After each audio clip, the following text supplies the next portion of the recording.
There is a question that has quietly haunted historians, archaeologists, and philosophers for centuries. Not the kind of question that gets debated loudly in university lecture halls or splashed across mainstream textbook pages. The kind of question that gets whispered. The kind of question that feels too large to hold in a single human mind. The kind that, if you let it in late at night when everything is dark and still, starts to make the familiar world feel strange and fragile and surprisingly thin. What if this is not the first time? What if civilizations have risen before? Not once, not twice, but many times. Each one reaching heights we can barely imagine. Each one eventually falling silent. The soil swallowing their cities. The oceans reclaiming their coastlines. Time wearing their monuments down to shapes that look almost natural. Almost. And then, after the dust settles and the world goes green again, something stirs. A small group of survivors. A handful of people who remember what came before. And slowly, painfully, the whole long climb toward civilization begins again. If you are watching this to fall asleep, that is exactly why I make these videos. Maybe subscribe and let me know where you are right now and what time it is. Someone in Tucson at midnight, someone in London at 3 in the morning, someone in Manila just before dawn. I always check the comments. It matters more than you know. Tonight, we are going to follow a thread, a very old thread, one that runs through ancient American oral traditions, through the erosion patterns of monuments no one has fully explained, through the geological record of the North American continent, through myths that are so consistent across cultures that have never met each other that the consistency itself becomes the evidence.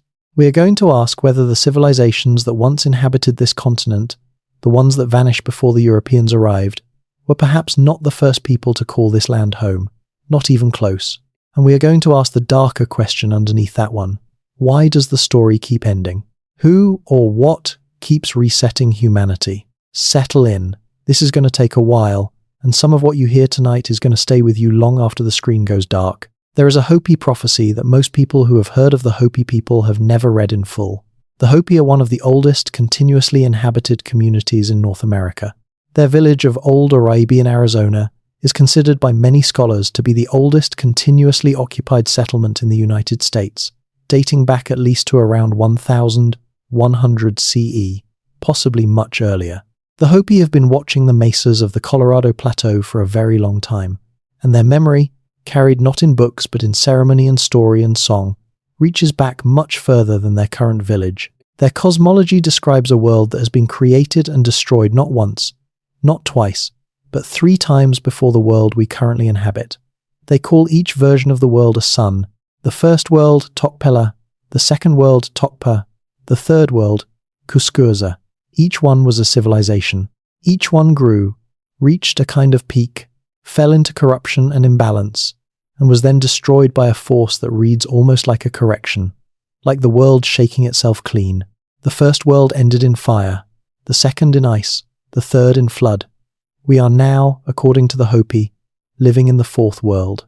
And the prophecies describing what triggers the end of the fourth world, the signs that mark the transition into a fifth, have been a subject of very serious discussion among Hopi elders for decades. What makes this interesting from a historical standpoint is not the supernatural framing. What makes it interesting is what happens when you cross-reference the general structure of this story with what the geological and archaeological record of North America actually shows. Because the geological record of North America shows fire, ice, and flood.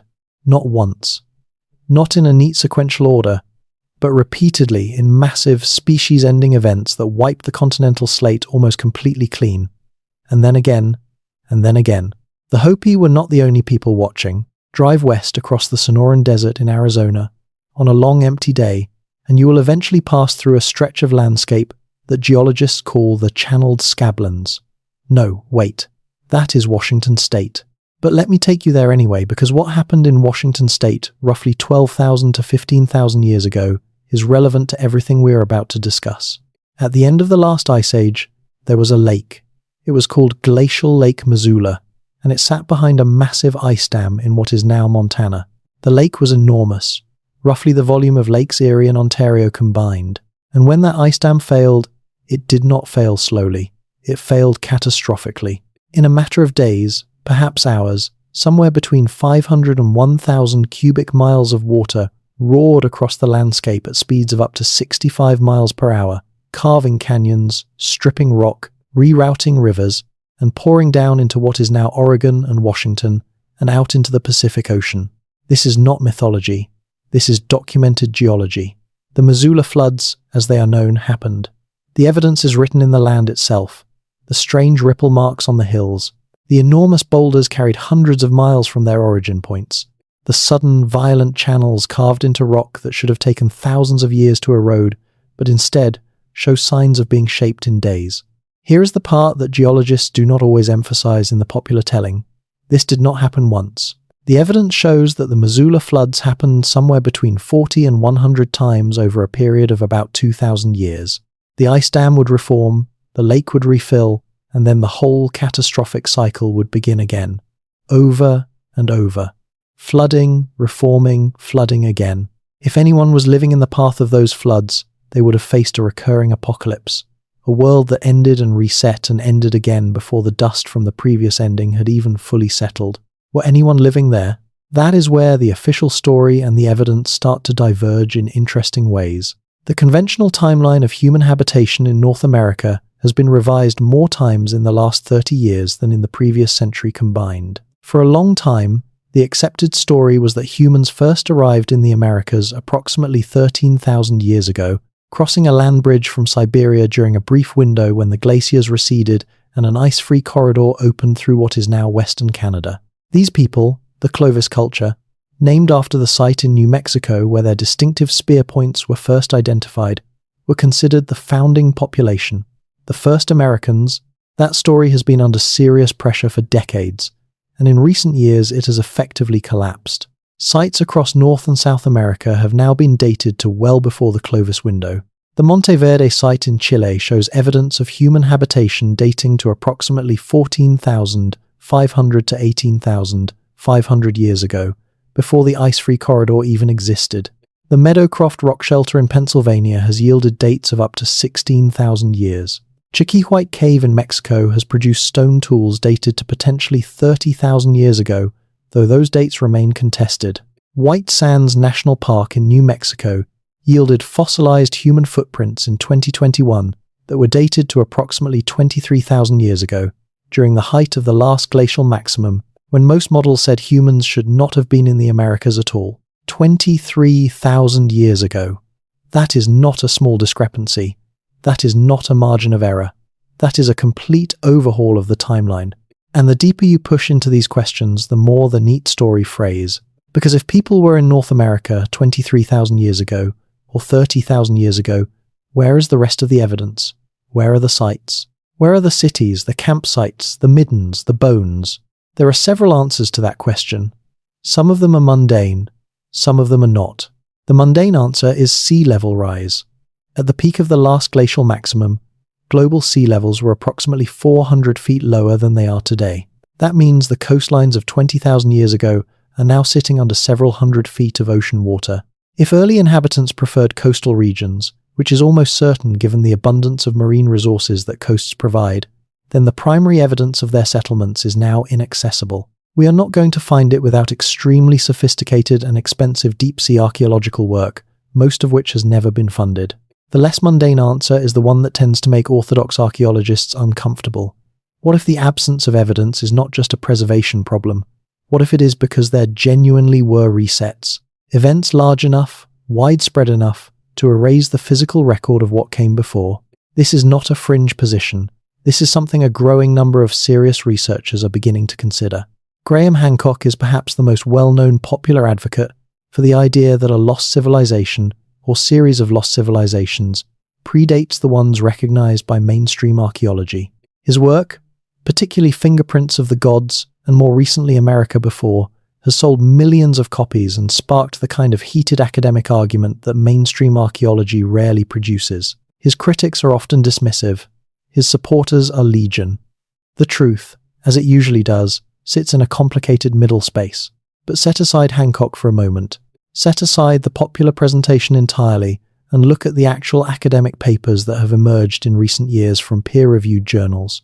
In 2018, a paper was published in the Journal of Geology by a group of 24 researchers from universities across the United States, Canada, and Europe. The paper laid out evidence for what the researchers called a cosmic impact event, approximately 12,800 years ago. This event, they argued, caused or contributed to the sudden onset of the Younger Dryas period, a rapid return to near-glacial conditions that lasted approximately 1,200 years after the planet had been warming. The evidence included platinum and iridium deposits in sediment layers, shocked quartz, nanodiamonds, the kind of physical markers that appear in the geological record when something hits the Earth with sufficient force to scatter debris over a continental scale. These markers have now been found at over 50 sites across 4 continents, all concentrated in the same stratigraphic layer, all dating to approximately 12,800 years ago. The Younger Dryas impact hypothesis, as it is formally called, remains contested. Science is a process, not a verdict, and the debate continues. But the concentration of evidence and the number of serious researchers now involved in studying it is no longer easy to dismiss. What happened 12,800 years ago, according to this hypothesis? A comet or comet fragment broke apart in Earth's atmosphere or impacted across a wide area in the northern hemisphere.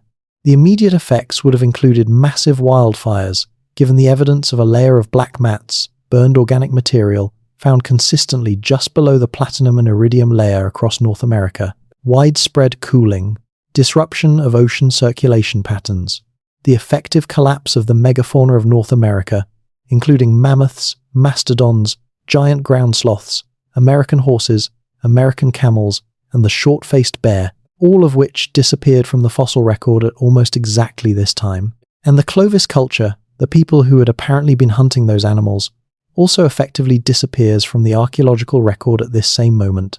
Something happened 12,800 years ago. Something big. Something that rearranged the North American continent at a species level. And whatever that something was, it would have fallen on any civilization or proto-civilization that existed at the time with the force of the end of the world. Because, for the people living through it, it was. The Cherokee people of the American Southeast carry in their oral tradition a story of a great darkness. Not a metaphorical darkness, a literal one. A time when the sky went black and the sun did not rise for many days. The plants died, the animals disappeared, the rivers ran strange colors. And then the cold came. A cold unlike any the living memory of the storyteller could account for. A cold that lasted not for a winter but for something much longer. A cold that killed. The Ojibwe people of the Great Lakes region have stories of a great flood, specifically a flood that was preceded by fire. The fire came first, burning across the land, and then the water followed. The world as it had been was gone. A few survived, carried on the back of a great turtle, a recurring image in North American cosmology, the world being remade on the shell of something ancient and patient and vast. The Lakota, the Iroquois, the Creek, the Caddo, the Pueblo peoples, nearly every indigenous nation across North America has some version of a story about a world that ended before this one. Some have stories about multiple worlds, multiple endings. The specific details differ. The general shape is the same. A world that was, a catastrophe, a handful of survivors, a beginning again. You can, if you are inclined to, explain this as a universal feature of human myth-making. Every culture creates flood myths and destruction myths because floods and fires and famines are universal features of human experience. The stories are not literal history. They are psychological truth dressed in narrative clothing. That explanation works. It is intellectually defensible and probably captures a large portion of what these stories are doing. But it does not explain why the timing in so many of these stories aligns so precisely with what the geological record shows. It does not explain why the details of fire preceding flood, of a sky going dark, of cold following catastrophe, match so closely. What a large impact event over the Northern Hemisphere ice sheet 12,800 years ago would have produced. It does not explain why so many of these stories specifically describe a world before the current one, not a metaphorical before. A literal, populated, technologically and socially sophisticated world inhabited by people who knew things, built things, understood things that the current world had to slowly rediscover. The Hopi do not say the third world was primitive. They describe it as a world of great knowledge, a world that had, in some versions of the story, ships that could travel across the ocean and even through the sky, a world that fell into corruption when that knowledge was used destructively rather than reverently. Does that sound familiar? Let us talk about the Mississippian culture, because the Mississippian culture is one of the great underappreciated mysteries of North American prehistory, and it is almost completely absent from the popular imagination of what pre-Columbian North America looked like. When most people in the United States picture Native American civilization before European contact, they picture teepees and buffalo plains, or perhaps the adobe dwellings of the Southwest. The image is of people living in relative harmony with nature, in small groups, without cities, without complex architecture, without what we would recognize as the trappings of advanced social organization. That image is wrong. It was wrong when European settlers first adopted it, and it is wrong now. It is not a benign misunderstanding. It was, in many cases, a deliberate construction, a way of framing the land as empty and unused, and therefore available for taking. But that is a different, though related, conversation. The Mississippian culture was a sophisticated, widespread, hierarchically organized civilization that dominated the central and eastern regions of North America from approximately 800 CE to the period of European contact in the 1500s. At its height, it included hundreds of sites spread across an area from the Great Lakes to the Gulf of Mexico and from the Appalachian foothills to the Great Plains. It featured monumental architecture, long-distance trade networks spanning thousands of miles, agricultural systems capable of supporting large urban populations, and a complex of religious and political institutions that we are only beginning to understand. Its most famous site is Cahokia, located near present-day St. Louis, Illinois, on the American Bottom floodplain of the Mississippi River. At its peak around 1100 CE, Cahokia had a population estimated between 10,000 and 20,000 people, with the surrounding region potentially holding another 30,000 to 40,000. This made it, at that moment, one of the largest cities in the world, larger than London, larger than Paris, comparable in population to contemporary cities in China and the Islamic world. The center of Cahokia was dominated by Monk's Mound, a structure that is, by volume, the third largest pyramid in the world. Its base covers 14 acres. It rises in 4 terraces to a height of approximately 100 feet. It was built entirely by hand over a period of several centuries, using baskets of carefully selected soil carried by workers one load at a time. The total volume of earth moved to build Monk's Mound exceeds the volume of the Great Pyramid of Giza. Let that land for a moment. A city in what is now Illinois built, by hand, a structure larger than the Great Pyramid, a structure that has been sitting there, in the middle of America, largely ignored by the popular imagination of American history. Around Monk's Mound, Cahokia was laid out with geometric precision, the plazas aligned to cardinal directions, the surrounding mounds arranged in patterns that researchers believe encoded astronomical and calendrical knowledge. A feature now called Woodhenge, a series of large wooden posts arranged in circles similar in function to Stonehenge, was used to track solstices and equinoxes. The site shows clear evidence of deliberate urban planning. This was not an accidental accumulation of structures. Someone designed this city with intention and sophisticated knowledge of geometry and astronomy. And then, around 1300 CE, Cahokia was abandoned. Not conquered, not burned to the ground. Abandoned. The population dispersed. The great plazas fell silent. The wooden structures rotted. The fields returned to forest. Within a few generations, what had been one of the largest cities in the world was empty. Why? The mainstream explanations center on environmental degradation, drought, and political instability. The region around Cahokia was heavily deforested to supply the enormous quantities of timber needed for construction and fuel. Soil erosion followed. Agricultural productivity declined. The regional climate shifted in ways that made the area increasingly difficult to sustain a large population. These are all real factors, and they almost certainly contributed. But they do not fully explain the completeness of the abandonment, or the speed of it, or what happened to the people.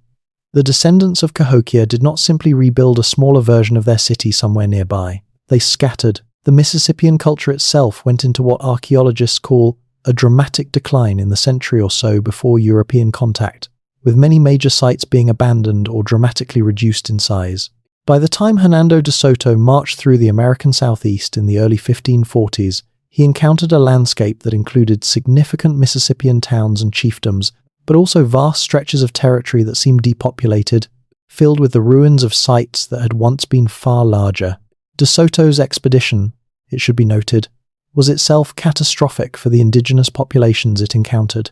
His soldiers, the livestock they brought, and the diseases that travelled with them killed enormous numbers of people. Some historians estimate that within a century of European contact, the indigenous population of North America had declined by somewhere between 50 and 90% due to epidemic disease.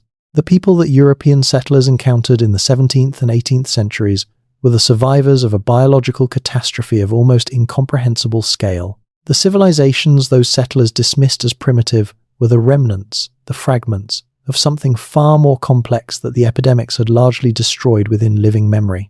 This is important context, not just as history, but because it illustrates how completely and quickly a complex civilization can be erased. Not just its people, but its memory of itself. Within 2 or 3 generations of catastrophic population collapse, the oral traditions that carried the knowledge of how cities were built and governed and supplied can be lost. The specialists, the priests, the astronomers, the architects are gone. What remains are fragments. Pieces of a story that no longer has anyone who remembers how all the pieces fit together. This is what collapse looks like from the inside. And it has happened before. Not just in the Americas, not just in the period of European contact, but repeatedly across the long span of human habitation on this planet. The question the forbidden history researchers ask, the question that mainstream archaeology tends to be uncomfortable with, is whether the pattern goes even deeper. Whether the collapse we can document in the centuries around European contact was itself the echo of an earlier collapse. Whether the civilizations the Mississippians themselves replaced or succeeded were already operating in a landscape that had been emptied by an earlier catastrophe. Whether, in other words, the 12,800-year-old event that the Younger Dryas impact hypothesis describes was not the only reset, but simply the most recent of several. Whether we are, as the Hopi and so many other traditions insist, not the first world but the fourth, or the fifth, or the seventh. There is a place in the Ohio River Valley that most Americans drive past without knowing what it is. It sits in the rolling hills of southern Ohio, and it is called the Great Serpent Mound. The Great Serpent Mound is an effigy mound, a mound built in the shape of an animal, specifically an enormous serpent with a coiled tail at one end and an open mouth at the other, appearing to swallow or disgorge an oval shape, perhaps an egg, perhaps the sun. The mound stretches approximately 1,348 feet in length, making it the largest surviving serpent effigy in the world. It averages about 20 feet in width and 3 feet in height, and it undulates across the landscape in a series of sinuous curves that, when viewed from above, unmistakably evoke the body of a living snake in motion. The alignment of the Great Serpent Mound has been studied in detail. The coiled tail aligns with the winter solstice sunset. The oval in the open mouth aligns with the summer solstice sunset. The curves of the body correspond to the positions of the moon at various points in its cycle. This is not a coincidence. This is a monument that was designed by people who understood the sky with precision, who could observe the movements of celestial bodies over years and decades and encode that knowledge into the landscape itself. The dating of the Great Serpent Mound has been a subject of ongoing revision and debate. Early estimates placed its construction in the period of the Fort Ancient Culture, around 1000 CE. More recent work has suggested that portions of the site may date back much further, potentially to the Adena culture or even earlier, with later groups adding to and modifying the original structure. One study produced radiocarbon dates in a range centered around 321 BCE, the time of the Adena culture, while another produced dates suggesting activity at the site as early as 5000 BCE or beyond. The site sits within a geological anomaly, a crypto-explosion structure, which is to say, a circular formation in the bedrock that geologists believe was created by either a meteor impact or an ancient volcanic event. The Serpent Mound was built on this anomaly deliberately. The builders chose this strange, disturbed landscape, this place where the Earth itself showed the scars of a cosmic event, and they built on it an enormous monument to the sky. Why? What did the people who built the Great Serpent Mound know, or remember, or believe about the relationship between things that fall from the sky and the form of the world beneath? Why does the image of a serpent, specifically a serpent dealing with a sun or egg shape, appear across so many cultures in so many different periods of North American prehistory? Why is the serpent so consistently associated in these traditions with both destruction and renewal, with endings and beginnings, with the thing that swallows the world and the thing that makes the world possible? The Hopi call the energy that moves through the earth the Pahana serpent.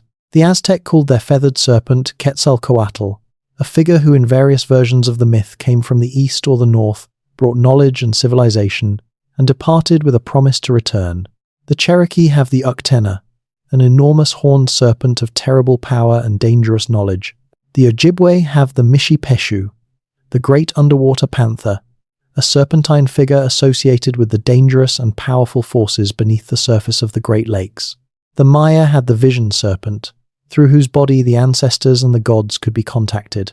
The Mississippians, whose iconography survives in the shell gorgets and copper plates found at their sites, depicted serpents repeatedly, alongside imagery of birds, of flames, of cosmic eyes. The serpent is not just a symbol. In these traditions, it is a memory of something real that happened, something that came from the sky and changed the world, something that destroyed what was and made way for what came after. It coils in the hills of Ohio. It spirals through the oral traditions of peoples who never met each other across a continent, and it points, always, at the same sky. The Poverty Point site in northeastern Louisiana is one of the oldest and most enigmatic monuments in North America. It dates to approximately 1700 to 1100 BCE, making it over 3,000 years old and predating the Mississippian culture by well over a millennium. At its core, Poverty Point consists of 6 concentric C-shaped earthen ridges arranged around a central plaza, with the open end of the sea facing the river to the west. The ridges are massive, totaling several miles in length, and they were built by a people who were, as far as the standard archaeological record indicates, hunter-gatherers, not farmers. Not the kind of settled, surplus-producing agricultural society that most models of complex civilization depend on. And yet Poverty Point shows every sign of being a planned, engineered, intentionally designed, monumental complex. The ridges are precisely spaced. The overall layout demonstrates geometric knowledge.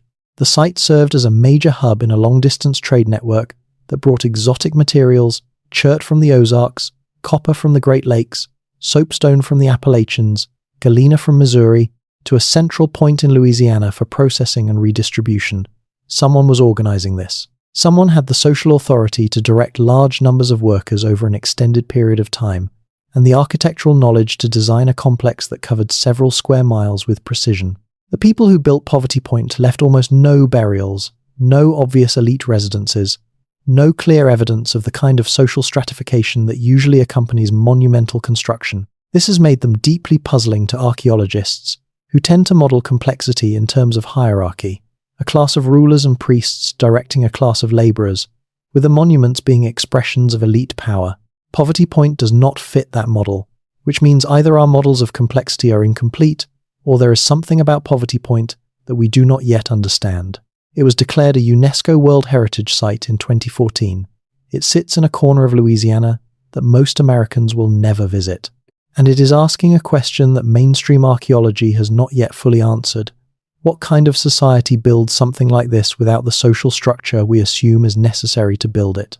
The answer might be that the builders of Poverty Point were not starting from scratch. They might have been inheritors of a tradition of knowledge that stretched back much further than 1700 BCE.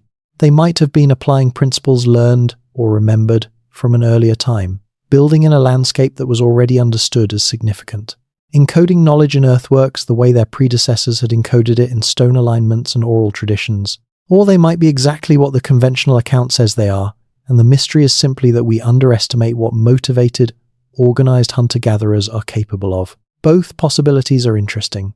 Only one of them is allowed in most textbooks. Let us go north, way north, to a set of islands in Lake Ontario that almost no one outside of Canadian archaeology circles has heard of. The Rice Lake area of Ontario, Canada, preserves a series of effigy mounds built by the archaic and woodland peoples of the region, some of them dating back several thousand years. But the region is also interesting for a different reason. Archaeological work there, and across a broad swath of the Great Lakes region, has produced evidence of copper working that is extraordinarily old. The Old Copper Complex is the name given to a cultural tradition centered in the Great Lakes region that produced copper tools and ornaments dating to between 4,000 and 7,000 years ago. Some researchers push that date further back to around 9,500 years ago. The copper objects produced by this tradition are not simple hammered pieces. They include socketed spear points, axes, adzes, and other tools that show the use of annealing, a process of heating and cooling metal to change its properties, a technique usually associated with much later, historically documented metallurgical traditions. This is, to be direct about it, metallurgy, not primitive experimentation with native copper, but a systematic, tradition-based practice of working metal through controlled thermal processes to produce tools of specific shapes and properties. And it was happening in the Great Lakes region 7,000 to 9,000 years ago. For comparison, the earliest evidence of copper smelting in the Old World is usually cited at around 5,000 to 6,000 years ago in the Balkans. The conventional assumption has been that the Old World was ahead in metallurgical development and that the Americas were behind. The Old Copper Complex does not fit that assumption. At all. Where did this knowledge come from? How did hunter-gatherer peoples of the Great Lakes region arrive at a sophisticated understanding of metal working thousands of years before comparable traditions appear in the Old World? And why, around 3,000 years ago, does the Old Copper Complex effectively disappear? The tradition, which had been producing remarkable metalwork for millennia, simply ends. The copper objects stopped being made in the same quantities and with the same sophistication. What happened? One answer is that the copper resource itself became depleted after millennia of extraction. The Lake Superior copper deposits, the primary source for the Old Copper Complex, show evidence of extensive ancient mining, with estimates suggesting that between 1.5 billion and 5 billion pounds of copper were extracted from the region in antiquity. This is a staggering quantity, far more than the surviving Old Copper Complex artifacts can account for. Where did the rest of it go? No. This is a question that researchers have been asking since at least the 19th century, and it has not been satisfactorily answered. Some of it presumably was lost to decay over millennia. Some of it may have been recycled. But the scale of the extraction, compared to the scale of the surviving artifacts, leaves a gap that is hard to explain if the Old Copper Complex was the only culture using that copper. Some researchers have suggested that the Lake Superior copper was being traded across distances that conventional archaeology has not fully mapped. That networks of exchange existed in pre-Columbian North America that connected the Great Lakes to distant parts of the continent and possibly beyond, in ways that we are only beginning to understand. There is a related mystery in the copper record of Bronze Age Europe. Isotopic analysis of Bronze Age copper artifacts found in Europe has suggested that some of the copper used in their production originated not in European deposits, but in sources consistent with Lake Superior copper. If this finding is correct, and it remains contested, it would imply transoceanic contact between North America and Europe in the Bronze Age, roughly 3,000 to 4,000 years ago. This is the kind of finding that mainstream archaeology treats with extreme caution, because the implications are enormous. If transoceanic contact was happening in the Bronze Age, the entire conventional picture of isolated cultural development on separate continents breaks down. And if it was happening in the Bronze Age, the question naturally arises: was it happening earlier? Was the knowledge of copper working not independently invented in the Great Lakes, but transmitted across some pathway we have not yet identified? Or was it the other way around? Did the knowledge flow from the Americas to the Old World, rather than the other way? These are questions without settled answers. They are questions that the evidence is beginning to force onto the table, whether mainstream archaeology is ready for them or not. The Adena people. The name probably does not mean much to you unless you have spent time in the archaeology of the Ohio Valley. But the Adena culture, which flourished roughly from 1000 BCE to 200 CE across the region now encompassing Ohio, Indiana, West Virginia, Kentucky, and Pennsylvania, left behind a collection of artifacts that are quietly strange in ways that the standard presentations of North American prehistory tend to gloss over. The Adena built burial mounds, thousands of them, scattered across the landscape of the Ohio Valley. Most of these mounds have been destroyed by farming, construction, and simple neglect over the centuries. But from the ones that were excavated before destruction, and from the few that survive intact, a picture emerges of a society with sophisticated beliefs about death and the afterlife, complex social hierarchies, and access to materials and possibly knowledge that does not fit neatly into the standard model of their period. Some of the skeletal remains found in Adena burial mounds have been the subject of considerable controversy. Reports from 19th and early 20th century excavations described skeletal remains of unusual stature, individuals whose height appeared to exceed 6 feet by a significant margin, sometimes described as reaching 7 feet or more, with skulls showing unusual cranial features. These reports have been cited by alternative history researchers as evidence of a genetically distinct population, sometimes described as giants, who preceded or coexisted with the standard Adena culture. Mainstream archaeology has largely dismissed these accounts as exaggeration, misidentification, or the product of 19th century excavation methods that lacked the rigor of modern practice. Some of the specific claims are almost certainly overblown. Human remains that are mislabeled, misidentified, or simply described imprecisely in era documentation have produced a folklore of giant skeletons that is difficult to disentangle from reality. But there is a harder kernel inside this controversy that is worth paying attention to. The Adena skeletal remains that have been properly documented and analyzed do show a higher than average frequency of certain physical traits. Unusual skull shapes, including evidence of intentional cranial modification in some cases, which was a deliberate cultural practice of reshaping the skull during infancy. Stature that on average exceeds surrounding populations of the same period. The physical anthropology of the Adena is genuinely unusual in ways that have not been fully explained. Who were the Adena? Where did they come from? They appear in the archaeological record of the Ohio Valley without a clear predecessor culture. They bring with them burial practices, artifact styles, and social organization that differ from what came before. They build mounds on a scale that suggests they arrived with the concept already formed, not developed it gradually over time. And then, like so many cultures before and after them, they fade. The Adena are succeeded by the Hopewell culture, which builds on Adena foundations but expands the mound-building tradition into something even more spectacular. And the Hopewell, at its peak one of the most sophisticated cultures in North America, also eventually collapses and disperses. Each iteration, each civilization rises and falls. The mounds remain as their most durable testimony. Stone on stone, earth on earth, layer on layer. A geological record of human ambition and human collapse, written in the bones of the continent itself. The Hopewell culture is named after a farm in Ross County, Ohio, where one of its major sites was excavated in the 1890s. It flourished from approximately 100 BCE to 500 CE, making it a contemporary of the Roman Empire, the Han dynasty in China, and the early centuries of the Common Era that saw the birth of Christianity and Islam in the Old World.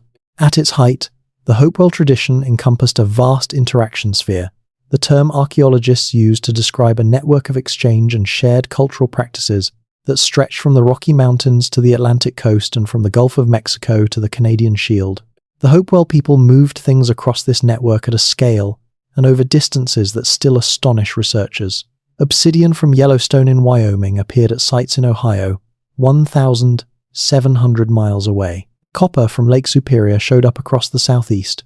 Mica from the Appalachians was crafted into extraordinarily delicate cut-out silhouettes of hands, birds, serpents, and other figures, and deposited in burial mounds far from its source. Shark teeth from the Gulf of Mexico appeared in mounds in the Great Lakes region. Grizzly bear teeth from the Rocky Mountains were found in Ohio. This was not casual or accidental exchange. This was a managed, systematic long-distance trade network operating across a continent, without wheeled vehicles, without domesticated pack animals, without writing, and without the centralized political authority that most models of complex trade require. Goods were moving from one end of North America to the other with a regularity and volume that implies organizational capacity we have not fully reconstructed. The ceremonial centers of the Hopewell tradition are among the most impressive earthwork complexes in the world. The Newark earthworks in Ohio, the largest surviving example, once covered an area of more than 4 square miles, incorporating enormous geometric enclosures, including a perfect circle, a mile in diameter, a perfect square enclosing an area of 20 acres, and an octagon whose alignments track the 18-6-year cycle of the moon's extreme rising and setting positions with extraordinary precision. The octagon. Let us stay with that for a moment. The lunar standstill cycle, the 18-6 year rhythm of the moon's maximum and minimum positions on the horizon is not something you discover by casual observation. It requires sustained, systematic observation over at least 2 full cycles, ideally more, to confirm the pattern and establish the precise alignment points. That is a minimum of 37 years of dedicated observation. More likely, it is the product of generations of astronomers tracking and recording the moon's behavior with careful attention. The builders of the Newark octagon knew this cycle. They encoded it in the geometry of their earthworks with a precision that modern surveying equipment confirms. They built a monument to the sky that doubled as an astronomical instrument, and they built it 2,000 years ago in Ohio, in the same period that Julius Caesar was being assassinated in Rome, in the same period that the Library of Alexandria was becoming the intellectual center of the Mediterranean world, in Ohio, and then the Hopewell, like everything before it, collapsed. Around 500 CE, the long-distance trade network broke down. The large ceremonial centers were abandoned.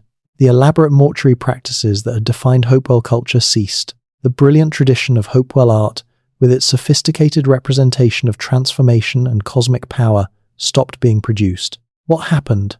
Once again, the explanations cluster around environmental stress, political instability, and trade disruption. Once again, the completeness of the collapse is puzzling. Once again, the specific cause remains unclear. And once again, the question surfaces. Was this collapse an echo? Was the Ohio Valley already on its 2nd or 3rd attempt at complex civilization by the time the Hopewell were building their octagon? Was the knowledge of astronomical cycles that the Hopewell encoded in their earthworks inherited knowledge, carried forward from an earlier tradition that had not survived in recognizable form? The mounds themselves whisper this possibility. You do not build a monument to a 3-7-year lunar cycle if you have only been watching the sky for a generation. You build it when you have been watching and recording and passing the record down for a very long time. There are cities underwater off the coast of North America that no one talks about, not in the popular imagination anyway, not in the history that most people learn.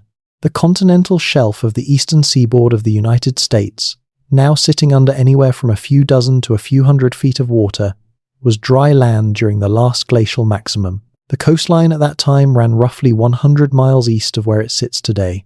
The area now called the Grand Banks, the shallow underwater plateau off the coast of Newfoundland and New England, was above sea level. The area now called George's Bank, a shallow submarine bank in the Gulf of Maine, was a large island or peninsula. People lived on this land. We know this because we keep finding their traces. Mastodon bones brought up by fishing trawlers in the Gulf of Maine. Stone tools pulled from the seafloor off the coast of Virginia, ancient forest stumps exposed by storms at low tide along the Atlantic coast, remnants of forests that grew when the coastline was miles inland from its current position. The people who lived on the North American coast 15,000 or 20,000 years ago had access to resources and landscape that are now completely inaccessible to us. The river systems that drained into what is now the Atlantic Ocean ran through a coastal plain that was wider than anything visible on modern maps. The estuaries, the places where rivers meet the sea and where aquatic resources are densest, were in different locations than they are today. If any of those people built structures, towns, gathering places, if they carved their story into the landscape in any way, those carvings are now underwater. They are, for practical purposes, invisible to conventional archaeology. What might be there? We do not know. We have barely looked. The cost and difficulty of underwater archaeological work has meant that the continental shelf is among the least surveyed archaeological landscapes on the planet, despite being one of the most likely to hold evidence of early habitation. There are hints. In 2012, a submerged cypress forest was discovered off the coast of Alabama in 60 feet of water. The trees were perfectly preserved by sediment, their wood still intact, their rings still readable. Analysis indicated the trees had died approximately 60,000 years ago, before the last ice age, preserved by the sediment that covered them when sea levels rose. In 2019, researchers mapping the seafloor off the coast of Portugal found what appeared to be the remains of a submerged river-valley system, with features that suggested human modification. In various locations around the world, from India to Greece to Japan, submerged stone structures have been identified that may represent ancient human construction. We are not looking at the bottom of the ocean as seriously as we should be, given what we know about where the coastlines of the Ice Age world actually sat. The lost cities may not be mythological, They may simply be wet. Chaco Canyon. The name has a quality to it, a resonance, as if it knows something about itself that we do not. The canyon sits in the high desert of northwestern New Mexico, a dry, wind-scoured place where the sun falls hard and the winters are brutal, and the landscape has a stripped quality, as if everything unnecessary has been removed and only the essential remains. It does not look, at first glance, like the site of one of the most extraordinary architectural achievements in North American history. Between approximately 850 and 1150 CE, the people known as the ancestral Puebloans built in Chaco Canyon a complex of great houses unlike anything else in the pre-Columbian Americas north of Mexico. The largest of these, Pueblo Bonito, contains somewhere between 600 and 800 rooms arranged across 5 stories. It was built with a precision of stone masonry that still astonishes modern architects. The walls are composed of carefully selected and shaped sandstone blocks laid in distinctive patterns that not only look beautiful, but function as structural systems of remarkable sophistication. Pueblo Bonito was not built all at once. Construction began around 850 CE and continued for over 200 years, with each successive phase of building, maintaining an alignment and design consistency that implies either continuous oversight by an architectural authority with a long institutional memory, or a plan so well defined from the beginning that it could be executed coherently across multiple generations without deviation. The orientation of the great houses at Chaco is not accidental. Pueblo Bonito's primary facade faces south, and the buildings are arranged to capture and manipulate solar radiation for heating and lighting in ways that passive solar architects recognize as sophisticated climate management. But the deeper alignments point elsewhere. The corners and walls of various structures in the canyon align to the solstices and equinoxes, to lunar standstills, to the rising and setting of specific stars. Chaco Canyon was an astronomical complex, a landscape-scale instrument for tracking the movements of the sky. The road system associated with Chaco is equally remarkable. The Chacoans built roads, not paths or tracks, but engineered roads, perfectly straight, sometimes cutting directly through terrain, rather than following topography, wide enough for ceremonial processions, and oriented with the same astronomical precision as the buildings. These roads extended from Chaco in multiple directions across the landscape, connecting outlier communities across an area of nearly 30,000 square miles. Some of the roads lead to the horizon and stop, appearing to point at specific features on the skyline that have not yet been fully interpreted. What was Chaco? A religious center? A political capital? A redistribution hub for a regional economy? All of these are partially correct, and none is complete. Chaco was a place where knowledge was concentrated, practiced, and transmitted. A place where the relationship between the earth and the sky was continuously observed, recorded, and expressed in stone. A place where people came from hundreds of miles away, bringing goods and probably seeking something less tangible. Guidance, legitimacy, connection to something larger. And then, like Cahokia, like the Hopewell centers, like the Adena mounds before them, Chaco was abandoned. By 1150 CE, the great houses were empty. The road system fell silent. The astronomical observations ceased. The people dispersed. The drought records preserved in tree rings show that the region experienced severe drought conditions in the mid-1100s. Environmental stress is again the leading explanation. And again, it is probably part of the story but not the whole story. People had survived droughts before. The ancestral Puebloans were sophisticated managers of scarce water resources. Something else happened at Chaco, something that broke not just the water supply but the social and spiritual structure that held the community together. Some Pueblo oral traditions describe Chaco as a place that fell into corruption, a place where the keepers of sacred knowledge began using it for purposes of control and domination rather than service, where ceremonies that were meant to maintain balance became instruments of power, where the relationship between the people and the sky, which was supposed to be one of reciprocity and humility, became a tool in the hands of those who wanted to rule. Does this sound familiar? The Hopi say the Third World ended when its people used their great knowledge destructively.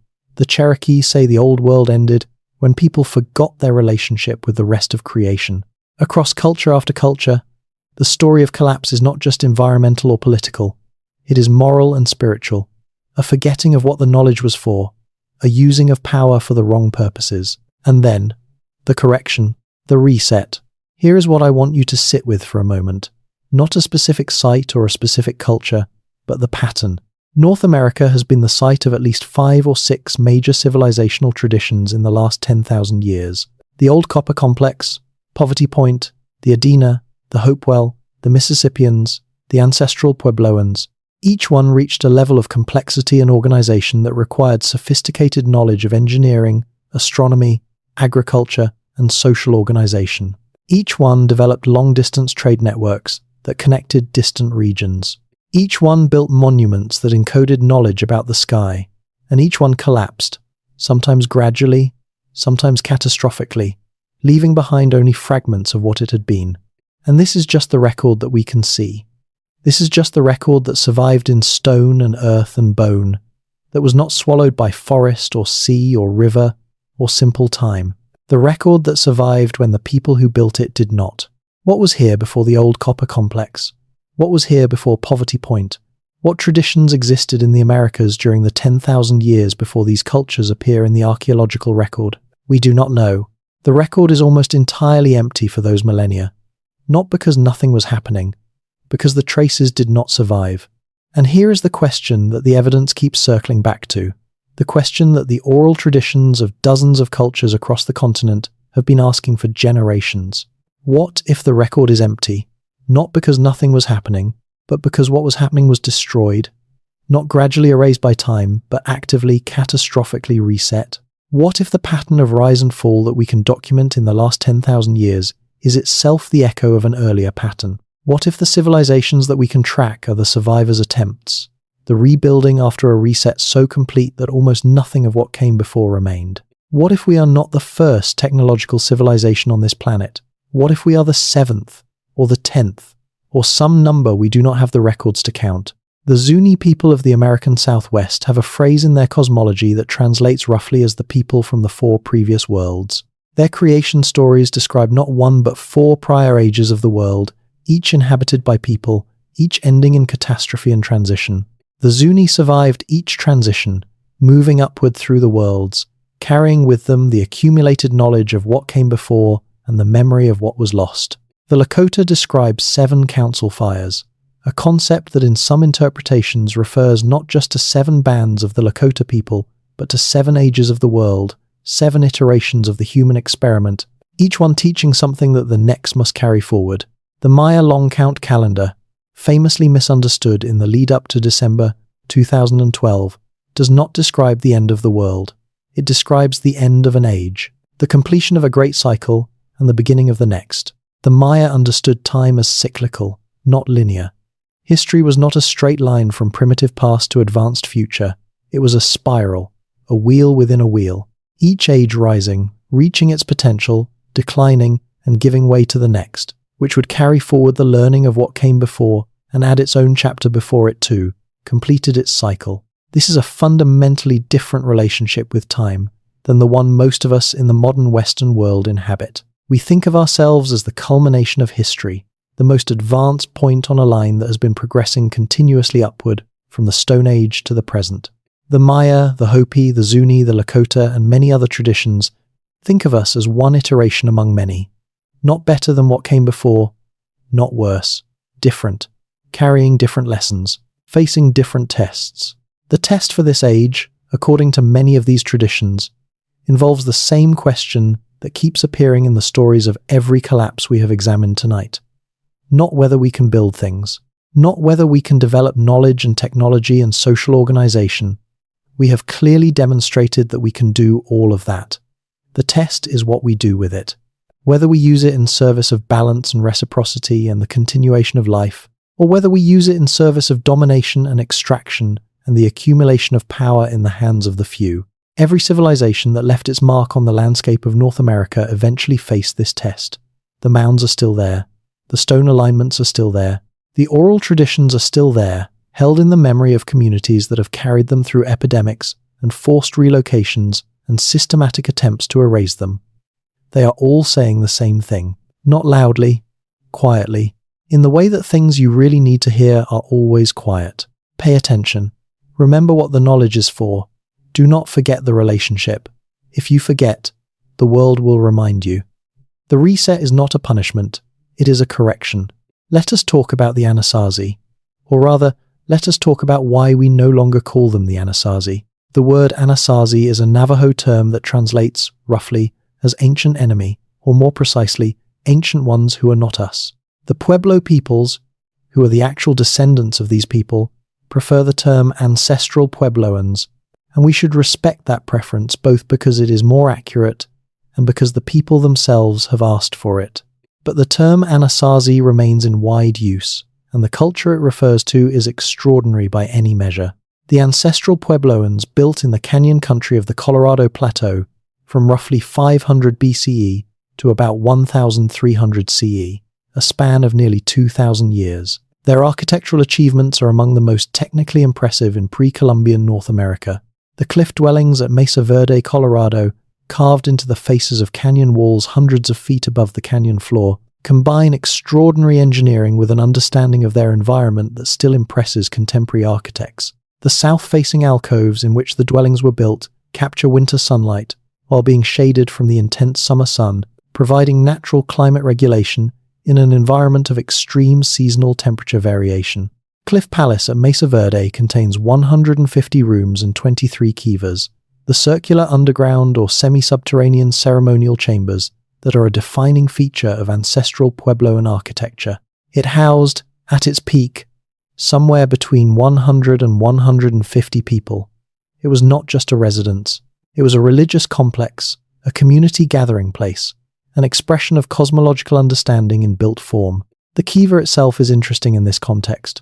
The circular form with its central fire pit, its ventilation shaft, its sipapu, the small hole in the floor that represents the entrance from the world below through which the ancestors emerged into this world, is a model of the cosmos in miniature.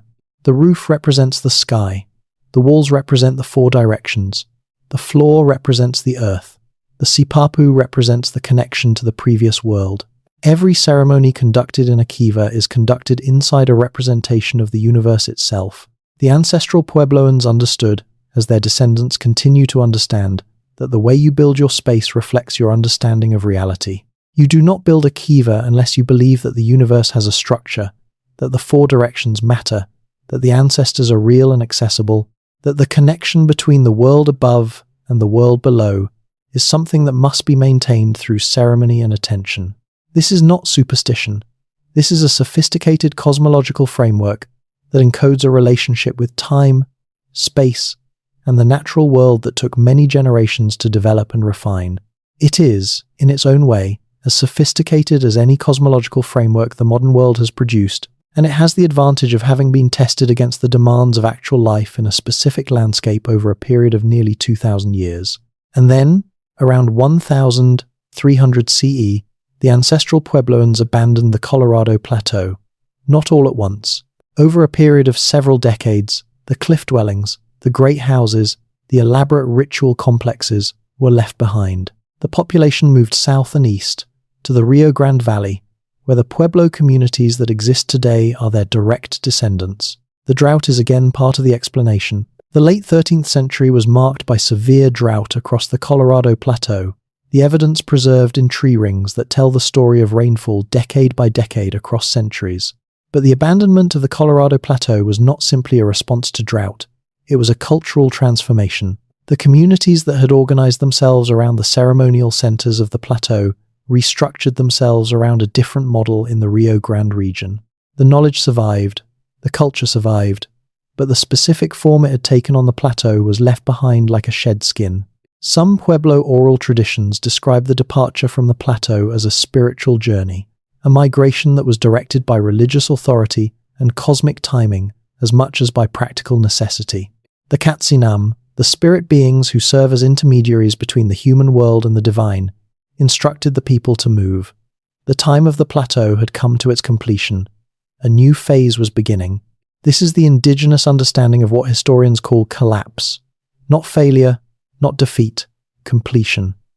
The recognition that a particular form of human community had reached the limit of what it could teach and learn in its current location and configuration, and that the continuation of the essential knowledge required a new form. The knowledge moves, the buildings stay, the ancestors watch, There is a question that the Younger Dryas impact hypothesis, the Old Copper complex, the Hopewell earthworks, the Chacoan road system, and the Hopi creation story all converge on, from different directions, through different kinds of evidence, in different registers of knowing. Were we here before? Not here as in this planet, but here as in this point in the arc of civilization. Here as in complex societies, astronomical knowledge, long-distance trade, monumental architecture, accumulated understanding of the natural world at a level that we recognize as sophisticated. Were we here before, and did we fall? Not once, but perhaps many times. The mainstream scientific response to this question is cautious at best and dismissive at worst. The evidence for previous technologically advanced civilizations is circumstantial. The gaps in the archaeological record are best explained by preservation issues and incomplete excavation rather than by catastrophic destruction. The indigenous oral traditions describing previous worlds are religious and mythological in character and cannot be treated as historical documents in the conventional sense. These are reasonable positions. Science is appropriately conservative about extraordinary claims. The burden of proof for a claim as large as repeated civilizational cycles is appropriately high. But something is shifting. The Younger Dryas impact hypothesis is not going away. The pre-Clovis sites are not being explained by the existing models. The submerged continental shelves have barely been examined. The scale of ancient copper extraction from the Great Lakes exceeds what the surviving artifacts can account for. The precision of the Hopewell astronomical alignments implies a tradition of observation that predates the Hopewell themselves. The evidence is not proof, but it is accumulating in a direction that makes the comfortable old certainties harder to maintain. And the oral traditions. The oral traditions of the indigenous peoples of North America are not myths in the diminishing sense that word usually carries. They are archives. They are the oldest form of record-keeping on the continent. They have preserved ecological knowledge, geographical knowledge, and astronomical knowledge with a fidelity that astonishes researchers when that knowledge can be tested against independent evidence. The stories of fire and flood and the sky going dark are not inventions of the human imagination reaching for ways to explain the unknown. They are, at least in part, the historical record of events that actually happened, preserved in the only form of storage available to the people who witnessed them. When the Ojibwe say the Great Flood was preceded by fire, they are describing the sequence that the Younger Dryas impact hypothesis predicts. Fire from the sky, then flood, then cold, then darkness, then, slowly, the world again.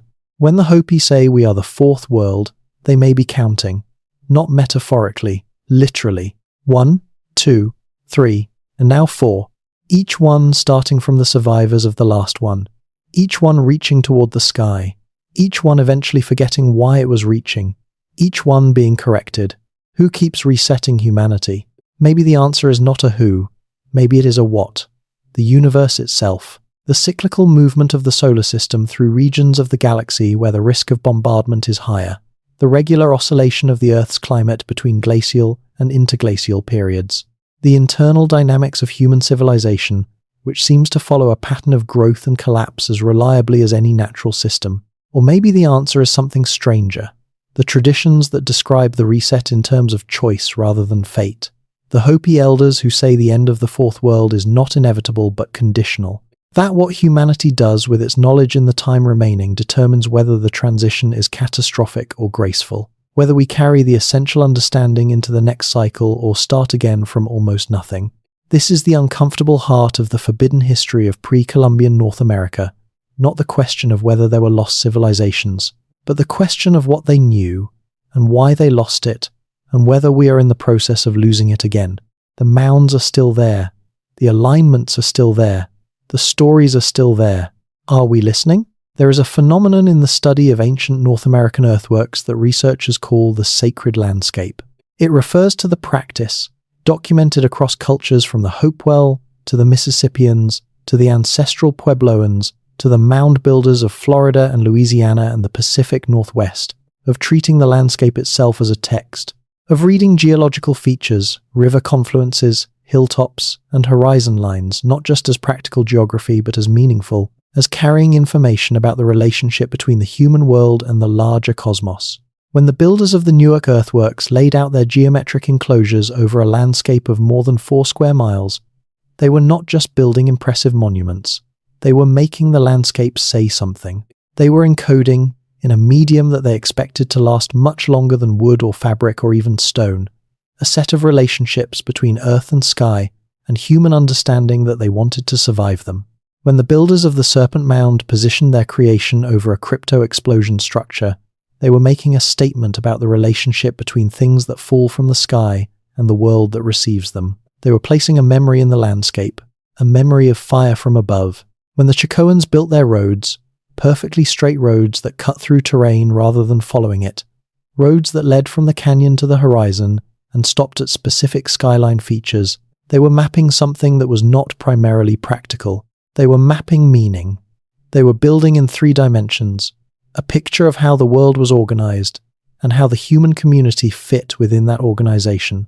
The sacred landscape tradition in North America is one of the most underappreciated intellectual achievements of pre-Columbian civilization. It represents a form of knowing that is neither pre-scientific nor anti-scientific, but differently scientific. A form of systematic observation, recording, and transmission that uses place rather than text as its medium. A civilization that encodes its knowledge in the land itself can, in theory, preserve that knowledge through catastrophes that destroy all other records. If the land survives, the knowledge survives. If the next civilization can read the landscape, it can inherit what the previous one knew. This may be exactly what we are dealing with in the ancient earthworks of North America. Not just monuments, not just ceremonial architecture, libraries, encoded, written in earth and stone, waiting for someone who knows how to read them. And there is growing evidence that the people who built the later earthworks could read the earlier ones. That the Hopewell, building in Ohio from 100 BCE to 500 CE, understood they were building in a landscape that already held meaning. That the Mississippians, building at Cahokia from 700 CE to 1300 CE, understood that the earthworks already present in the Ohio and Mississippi valleys were not just natural features, but texts. That the ancestral Puebloans, building in the Canyon Country from 500 BCE to 1300 CE, were positioning their great houses and ceremonial centers in relationship to features of the landscape that had been recognized as significant long before their own tradition began. There is a continuity of sacred geography in North America that persists across the collapses of individual cultures. The specific builders change, the specific ceremonies change, the specific language and tradition changes, but the places remain significant.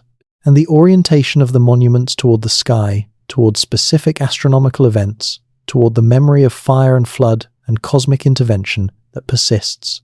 The landscape itself is the continuous record. The cultures that come and go are successive readers of a text that was established in the deep past and has been maintained, not always perfectly, not without loss, but with extraordinary durability through every collapse. Who established that text? Who first recognized these places as significant and began the tradition of marking them? Who first observed the sky carefully enough to encode its cycles in earthworks? And how long ago did they do it? We do not have those answers. Yet. But the questions are exactly the right ones to be asking. Let us talk about genetics for a moment, because the genetic evidence of human migration and population history in the Americas has been changing rapidly in the last decade, and some of what it is revealing is quietly extraordinary. The original out-of-Africa model of human migration assumed that the Americas were populated in a single wave of migration from Siberia across the Bering Land Bridge, probably around 13,000 to 15,000 years ago. The genetic evidence initially seemed to support this model. Most Native American populations show a genetic profile consistent with a relatively recent single founding population, but the exceptions are interesting. Some populations in South America, particularly groups in the Amazon basin, show genetic signals that do not fit the standard Siberian origin model. These signals resemble, in a partial and complicated way, the genetic profiles of populations from Australia and Southeast Asia. The Botacudo people of Brazil, a small hunter-gatherer group, showed in ancient DNA analysis a genetic profile that was completely unlike any other Native American group and that shared signals with Melanesian populations in the Pacific. How did Melanesian genetic material end up in the Amazon basin? This is not a simple question, and the answers that have been proposed range from the conventionally plausible to the genuinely startling. One possibility is that a very early migration from Southeast Asia arrived in the Americas before the Siberian migrants, traveled down the Pacific coast and into South America, and left a genetic trace in populations that were subsequently largely replaced by the later Siberian origin populations. This is a plausible model, and it fits the timing of some of the earliest archaeological evidence. Another possibility is that there was contact between South America and Polynesia in historical times, and that Polynesian genes reached the Amazon through a chain of intermediate populations. This is also plausible, given growing evidence of prehistoric Polynesian contact with South America, including the presence of the sweet potato in Polynesia before European contact, a plant that originated in the Americas. But neither of these explanations is fully satisfying, and the genetic data from the Americas continues to produce anomalies that the existing models struggle to accommodate. Ancient DNA from individuals at the Spirit Cave site in Nevada, dated to approximately 9,000 years ago, shows a genetic profile that does not closely match any known modern Native American group.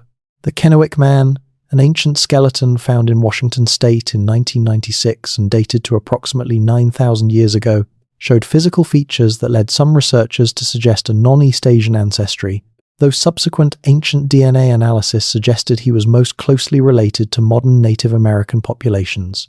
The genetic picture of ancient North America is more complex than the simple founding population model allows. Multiple migrations, long periods of genetic isolation, and possibly long-distance contacts are all written in the DNA of ancient populations.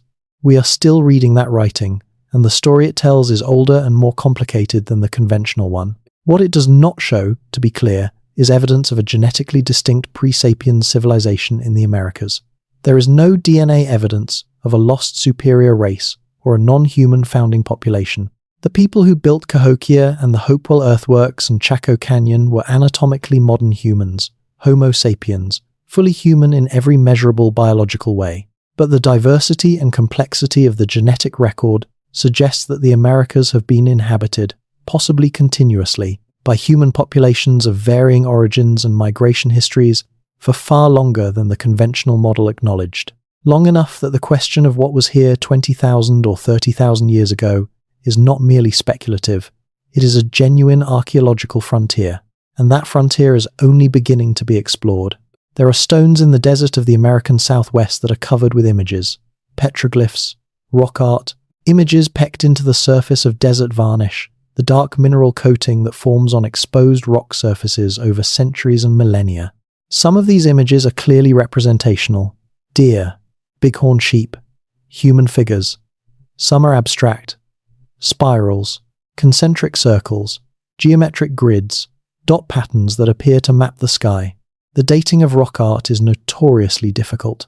Unlike organic materials, stone cannot be directly dated by radiocarbon methods. The desert varnish itself can sometimes be dated, and where petroglyphs have been carved through varnish into the rock beneath, the varnish layers above and below can give upper and lower bounds on when the image was made. But this is imprecise, and many petroglyphs are simply undated with any confidence. What researchers can say is that the rock art of the American Southwest spans an enormous range of time. Some images appear to date to the Holocene, the last 10,000 years. Others may be substantially older. The tradition of marking desert rocks with images is at least as old as any human presence in the region, and possibly older than the conventional timeline of that presence allows. The spiral, the concentric circle. These are among the most widespread and persistent images in the rock art of North America, and they appear in rock art traditions around the world, from the Neolithic period in Europe to the Dreamtime paintings of Aboriginal Australia.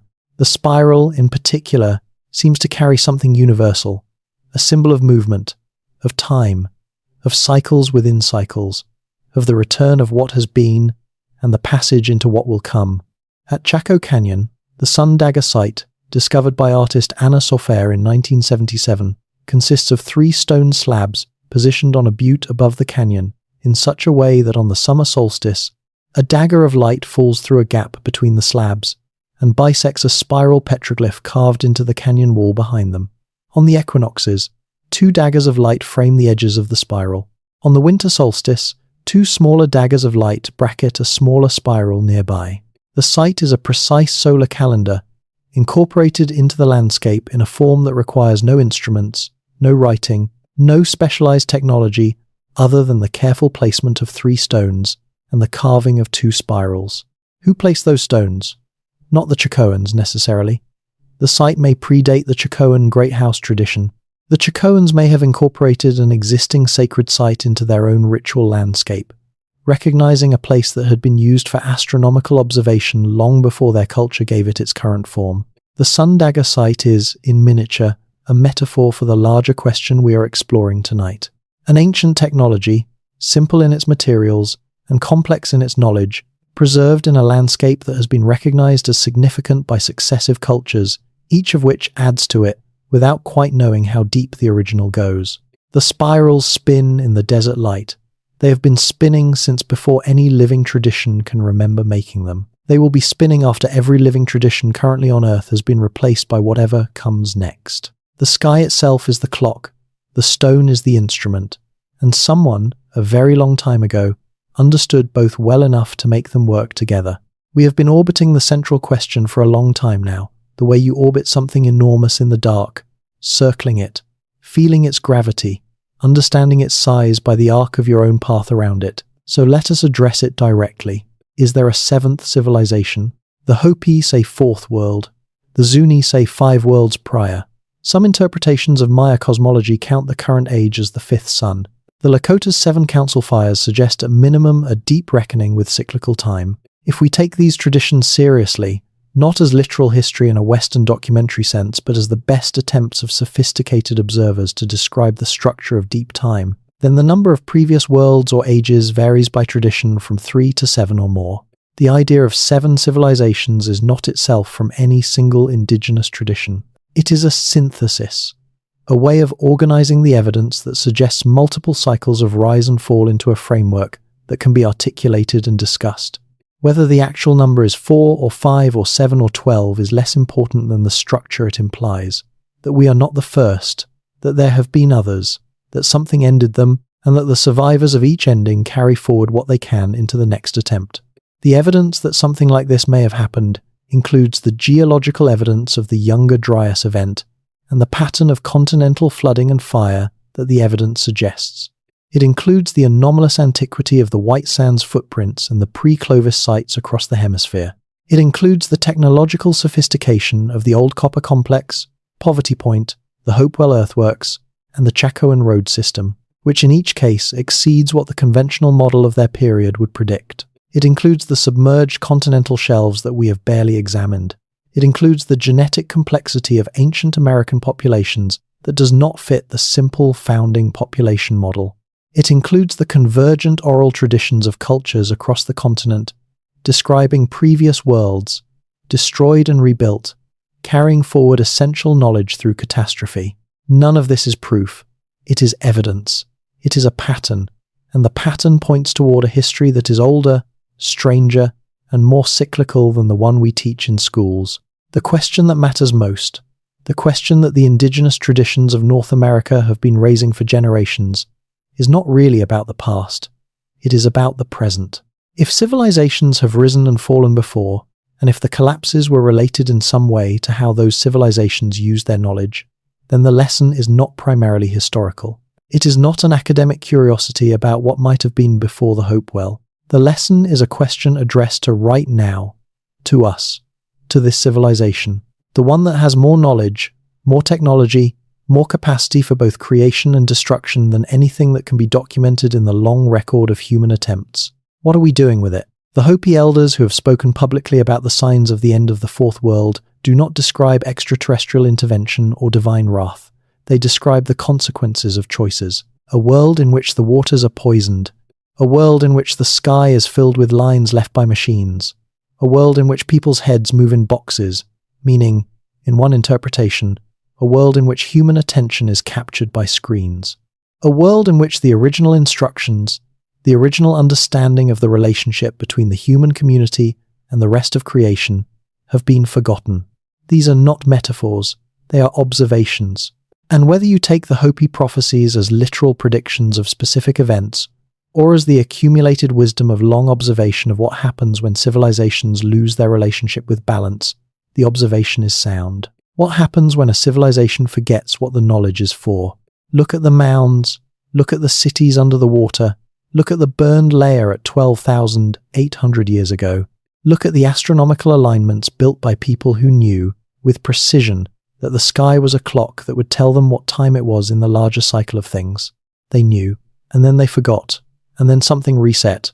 And here we are, knowing so much, forgetting so fast.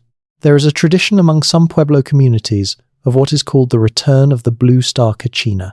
In the Hopi version, the blue star Kachina appears in the sky as a sign that the end of the fourth world is near.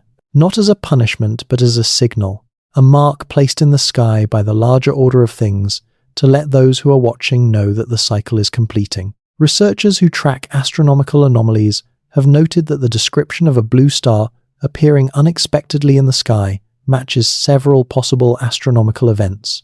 A supernova visible to the naked eye, an unusual comet, a dramatic display of Cherenkov radiation from a high-energy cosmic event. In July 1054 CE, a supernova occurred in the constellation Taurus that was visible in daylight for 23 days and at night for nearly 2 years. Chinese and Arabic astronomers recorded it in detail. The Anasazi and the Hohokam people of what is now southern Arizona also appear to have recorded it. Pictographs showing a crescent moon beside a bright star, in a position consistent with where the supernova appeared relative to the moon on the day of its peak brightness, have been found at sites across the American Southwest. The ancestral Puebloans were watching the sky when it changed unexpectedly, and they marked what they saw in stone. This is not proof that the blue star Kachina prophecy refers to a supernova, but it demonstrates that the indigenous astronomers of the American Southwest were tracking the sky with sufficient precision and continuity of tradition to recognize and record when something unusual appeared. The sky was not just a backdrop for them, it was a continuous conversation. The conversation has been going on for a very long time, longer than any written record, longer than any archaeological record that we have yet excavated. As long as there have been human eyes capable of observing the stars and human minds capable of finding pattern in what they saw, and the pattern the oldest traditions have found, across cultures and across continents, and across the entire span of human memory, is cyclical. The world rises, the world falls, the world rises again. Something is learned each time. Something is lost each time. The net effect, over the long arc, is debated. Some traditions are optimistic. Each world is better than the last, more sophisticated, more aligned with the original instructions. Some are cautionary. Each world makes the same mistakes with greater technological power, and the correction becomes more dramatic each time. What is not debated, in any of these traditions, is the reality of the cycle itself. The world we inhabit is not the first, it is not the last, and the quality of what we carry forward into the next depends entirely on what we choose to remember and what we choose to forget. The mound at Cahokia sits in a flat river valley, and when you stand at its base, it does not look like much. A large hill, tree-covered now, worn smooth by centuries of rain and wind. You have to know what you are looking at to see it for what it is. That is true of almost everything we have talked about tonight. You have to know what you are looking at to see the Hopewell earthworks as the astronomical instruments they are. You have to know what you are looking at to understand the Chacoan road system as a map of something more than geography. You have to know what you are looking at to read the spiral petroglyphs of the desert as a calendar written by people who understood deep time in a way we are only beginning to relearn. You have to be willing to look, which requires, first, acknowledging that there is something to see, that the history we were taught is incomplete, that the continent we live on has a past far longer and more complex than the textbooks acknowledge, that the people who were here before European contact were not primitive and were not starting from the beginning. They were inheritors of a tradition that stretched back through catastrophe and survival, and rebuilding into a past we cannot yet fully see, and that some of what they built, and some of what they knew, and some of what they carried in their stories through every collapse and every reset, may be the most important thing on this continent. Not the cities, not the technology, the understanding of how to live within a system larger than yourself, how to use knowledge in service of continuity rather than domination, how to build a relationship with the sky that is reverence rather than conquest, how to remember what the knowledge is for. The seventh civilization question is ultimately not about the number. It does not matter whether there were 6 or 8 or 12 previous attempts. What matters is the question the number implies. If there have been previous civilizations, What happened to them? And if the answer involves forgetting the essential relationship between knowledge and responsibility, between power and service, between the human community and the larger community of life of which it is a part, then the number of previous civilizations is less important than the pattern they all share.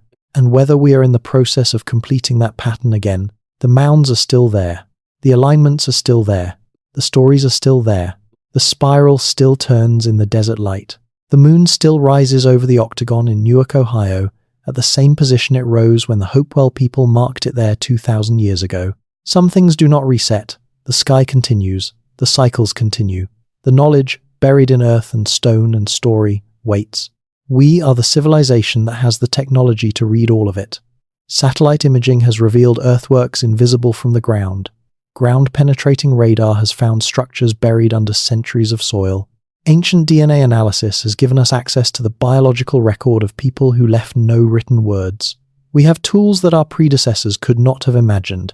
The question is not whether we can find the knowledge. The question is whether we are asking the right questions of it, whether we are willing to hear what it says, whether we can receive the message that has been patiently waiting for us in the landscape of a continent that has been shaped, again and again, by people who understood something we are still working to remember. Who keeps resetting humanity? Maybe the answer is simpler and stranger than any external force. Maybe we reset ourselves. Every time we build something magnificent and forget what it was for. Every time we reach the sky and forget the earth. Every time the knowledge becomes a weapon instead of a gift. Every time the ceremony becomes a transaction instead of a relationship. The reset is not a punishment from outside. It is a consequence from within. A correction built into the system. A reminder, written in fire and ice and flood, that the relationship between the human community and the rest of creation is not optional. It is the condition on which everything else depends. The Hopi say we are the fourth world. The correction comes not because the universe is cruel, but because it is patient. Patient enough to let the cycle complete. Patient enough to let the next attempt begin. Patient enough to preserve, in story and stone and star alignment and spiral petroglyph, the essential understanding that the builders of each world carried to its conclusion. We are somewhere in this arc. We do not know exactly where. The traditions that have been keeping count suggest the arc is advanced. The geological record suggests that if there was a previous correction, the last one was 12,800 years ago, and the timescale of civilizational cycles is long enough that another one, if the pattern holds, is not unthinkable within a human lifetime. Or the pattern does not hold. Perhaps this iteration is different. Perhaps the tools we have developed to understand the pattern are themselves a new variable that changes the outcome. Perhaps the capacity to read the landscape, to recover the buried knowledge, to hear the oral traditions of cultures that survived every previous collapse, represents something that previous civilizations did not have available to them. Perhaps the seventh civilization, if that is what we are, is the first one capable of understanding what it is. If that is true, the responsibility is as large as anything humans have ever faced, larger than building a pyramid or a great house or an astronomical observatory the size of 4 square miles, larger than crossing an ocean without instruments or domesticating copper from a lake or encoding a lunar cycle in earthworks that will outlast every person who built them. The responsibility is to remember, to carry forward what matters, to not repeat the forgetting. The mounds are still there. The knowledge is still there. The question is whether we are. And whether, this time, the arc completes differently. The night is very old.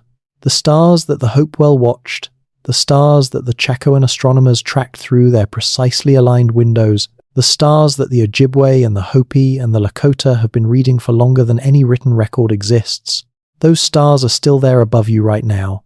The same patterns, the same cycles, the same patient, enormous clock ticking above the fragile, extraordinary, repeating experiment of human civilization.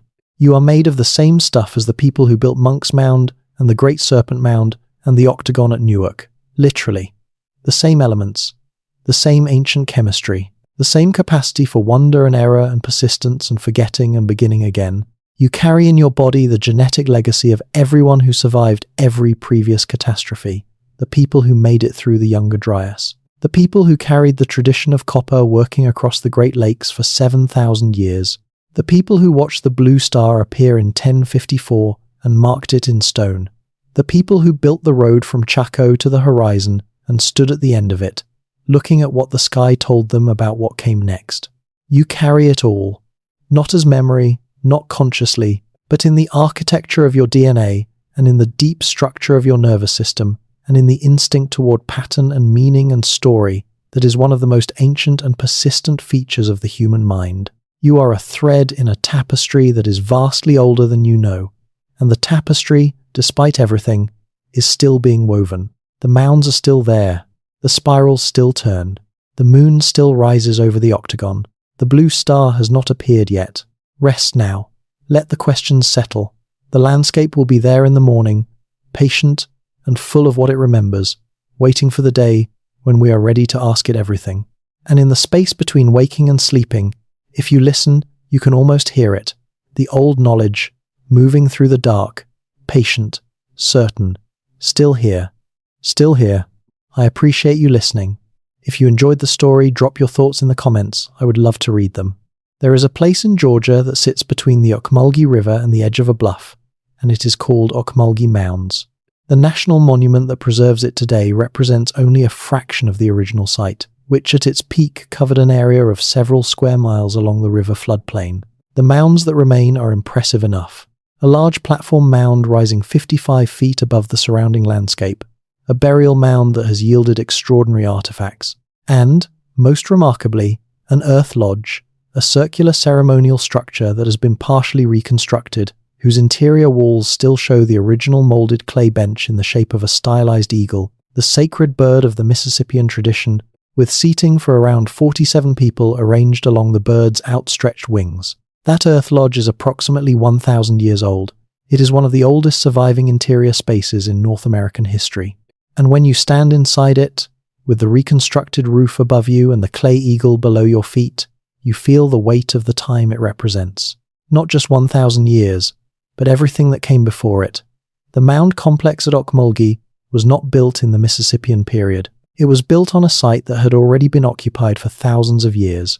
The archaic peoples were there before the woodland peoples, and the woodland peoples were there before the Mississippians.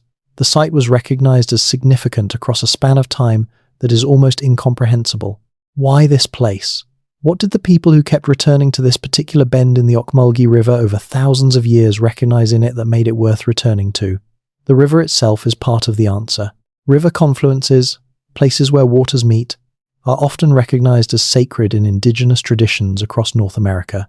The Mississippians, in particular, understood rivers as the connective tissue of their civilization, the highways along which people and goods and knowledge moved. The Mississippi River system, the greatest river network on the continent, was the medium through which Mississippian culture spread and communicated and sustained itself. But the recognition of Ocmulgee as significant predates the Mississippians by millennia. Something about that place called to human attention long before the Mississippians built their platform mound there. Something in the landscape, in the relationship between the river and the bluff, and the orientation toward the sky, was legible to people who had the eyes to read it. This is the pattern that keeps recurring in the ancient sacred sites of North America. They are recognized before they are built upon. The building is a response to a recognition, not the source of it. The Hopewell built at Newark because something about that landscape was already understood to be significant. The Chacoans built in Chaco Canyon because the canyon itself, its orientation, its horizon lines, the quality of its light, had already been recognized by peoples before them as a place where the relationship between the human world and the sky was unusually direct. The landscape teaches, if you are patient enough to learn from it, and the people who were patient enough left their understanding in stone and earth for those who came after. There is a concept in the oral traditions of several Native American nations that translates roughly as the original instructions. The Haudenosaunee, the people of the Longhouse, more widely known as the Iroquois, speak of the original instructions given to human beings at the beginning of this world. The Cherokee describe a similar concept. The Anishinaabe, the Ojibwe, the Lakota, the Pueblo peoples, each tradition has its own version of this concept, its own language for describing the fundamental understanding of how human beings are supposed to live in relationship with the rest of creation. The original instructions are not a legal code. They are not a set of commandments in the Western religious sense. They are more like a relational framework, an understanding of the position of the human community within the larger community of life. An understanding that human beings have responsibilities as well as needs, that the ability to shape the environment carries with it the obligation to sustain it. That knowledge is not property but a trust. That the structures of social life are supposed to serve the continuation of life, not the accumulation of advantage for the few at the expense of the many. The specific content of the original instructions varies by tradition, but the structure is consistent. Human beings occupy a particular position in the web of creation. That position comes with specific responsibilities, i.e., when those responsibilities are fulfilled, the world sustains itself and the human community within it. When those responsibilities are neglected or abandoned, the system begins to fail, not as divine punishment, as natural consequence, the way a river fails when the watershed that feeds it is destroyed, the way a soil fails when the mycorrhizal networks that sustain it are disrupted, the way a community fails when the relationships of reciprocity and care that hold it together are replaced by relationships of extraction and domination. The original instructions, in this framing, are not theology.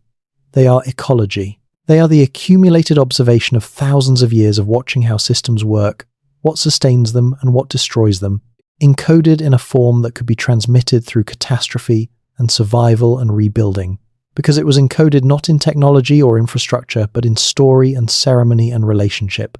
This is why the oral tradition survived when the cities were abandoned. The cities are the expression of the knowledge. The knowledge is carried in the people. When Cahokia was abandoned and the Mississippian ceremonial centers went quiet, the knowledge did not die with the cities. It went with the people who dispersed, carried in ceremony and story, adapted to new circumstances, held in fragments that would be reassembled in new forms under new conditions. The specific architectural expression of the knowledge was lost. The knowledge itself, or the essential core of it, was preserved. This is the resilience of the oral tradition. This is why the Hopi can describe, with geological accuracy, the sequence of fire and ice and flood that the scientific record shows occurred at the end of the Pleistocene, because the knowledge of that event, passed down in story form through hundreds of generations, maintained its essential content even as the storytellers and their circumstances changed beyond recognition. The oral tradition is not just a repository of myth, it is a technology of survival, a form of information storage that is specifically designed to persist through conditions that would destroy any other medium. Stones erode, libraries burn, hard drives fail, but a story told to children, told by those children to their children, told across an unbroken chain of human memory, can survive almost anything if the community that carries it maintains its commitment to carrying it. The catastrophes that periodically reset civilization are, in this light, not just geological or cosmic events. They are also tests of which knowledge is fundamental enough to survive in the most resilient medium available, which is the human relationship. The knowledge that is carried in stone and technology and infrastructure is lost when the civilization that maintained it collapses. The knowledge that is carried in the web of human relationships, in the stories that structure those relationships, has a chance of surviving. This may be why the traditions that speak of previous worlds so consistently emphasize the same themes: the loss of the relationship, the forgetting of the original instructions, the use of knowledge for domination. These are not just moral lessons. They are descriptions of the mechanism of collapse.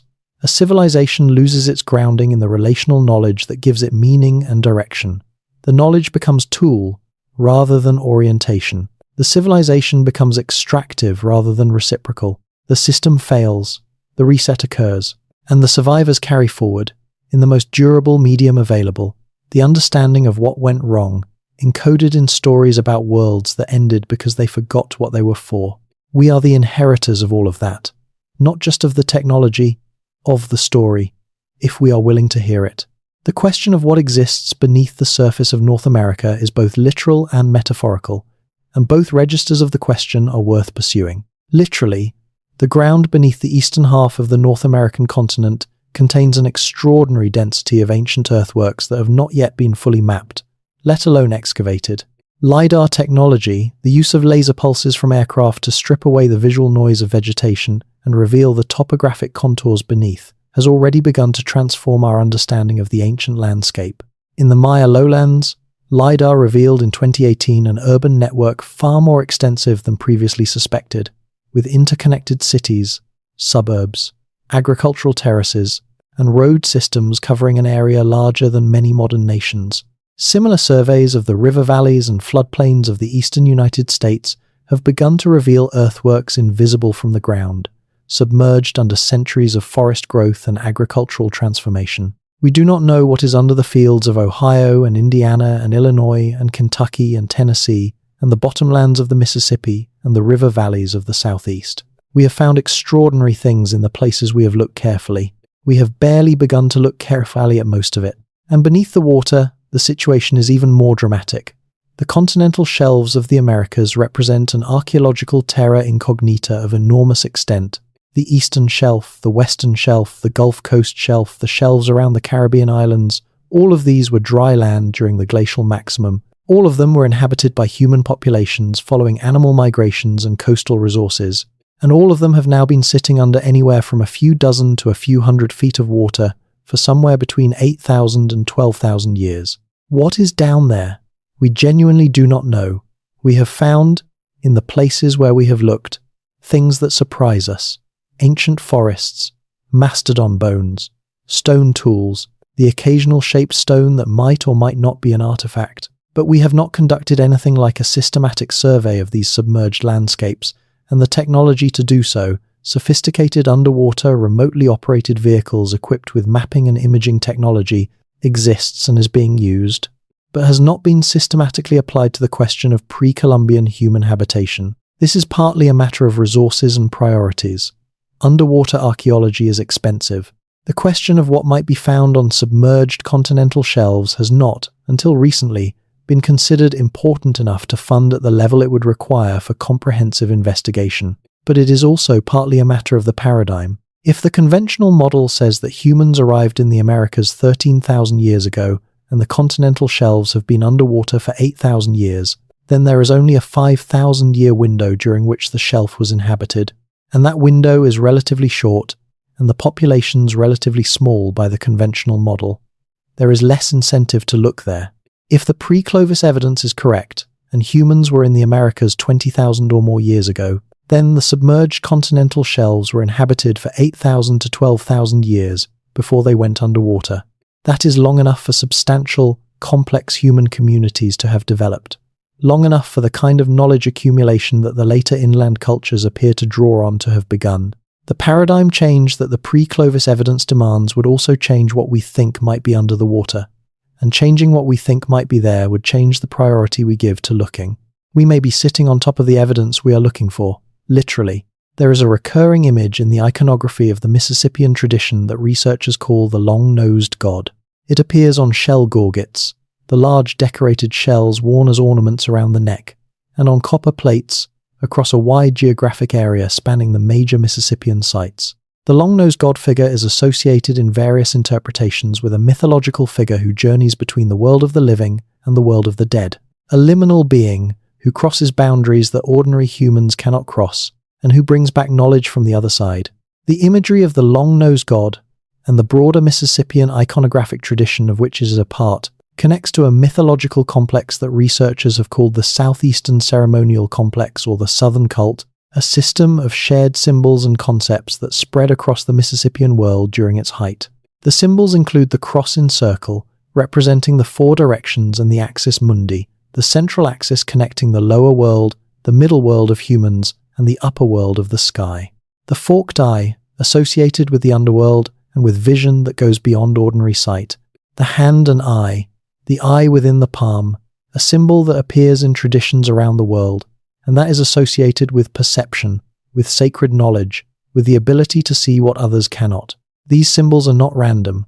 They form a coherent cosmological vocabulary. They describe a world organized around a vertical axis connecting multiple planes of existence, with the human world in the middle, and cosmic forces operating from above and below, accessible through ceremony and through the agency of specialized individuals who have the capacity to move between worlds. This is shamanic cosmology. The three-tiered universe, the world tree or axis mundi at the center, the shaman as the being who can travel its length, is one of the most widespread cosmological structures in human history.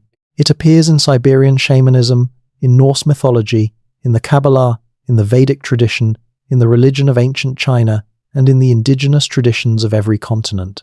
Its ubiquity is either the result of independent invention in many places, which seems unlikely given how specific its features are, or it reflects a very old, very widely distributed original understanding of the structure of the cosmos. If the latter, then the Mississippian ceremonial complex is not an isolated development.